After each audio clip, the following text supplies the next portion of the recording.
that formal training, but also from an editorial perspective too, a journalistic perspective. There's so many different considerations that you have to make. Like, okay, I've got this subject, I want to interview them. How am I going to approach it? What are the considerations of the subject? Even if you are doing something that's breaking news, maybe there's a protest, a child runs past. A normal person, well, I'm saying normal, but like your average person who hasn't had that training is going to show that child's face. They're not going to blur it out afterwards and realize that there's legal implications for things. There's not going to be that consideration. They're going to just see the scene and go, wow, I'm just going to take footage. There's so many to make those decisions and those correct decisions as well. But the legal side is so difficult. You know, if everyone does it wrong, why should the journalist do it right? If we're thinking of showing the child's face, nobody's ever taken to court for showing a child's face. Shouldn't we at the SABC sort of start showing children's faces? But then what happens when this child grows up? Maybe this child committed a crime of some sort, or maybe not. They were the person who was the instigator. Maybe they're the victim.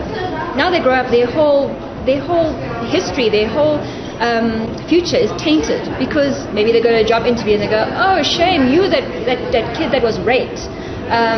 Maybe they'll decide, well, let's just carry on with the interview, but we're actually not going to accept this person because maybe they're traumatized emotionally. So your whole life becomes tainted and affected by somebody else who just has no regard for the person, the subject that is in front of them, and just sees them as a regarding digital news. How would you feel if you find yourself in an article that involves fake news and all those things that are happening in the media? I would simply feel agitated, and I would feel as if I've been wronged and violated. Okay. In this case, children are the most people that they hide in the media whenever there's whatever horrific things that are happening in the community. They usually hide them. So how would you feel if you find yourself in a video that is viral on the social medias and you appear there, you are not even hiding or your face being blurred or something? How would you feel if you find yourself in a video that is going viral in the country?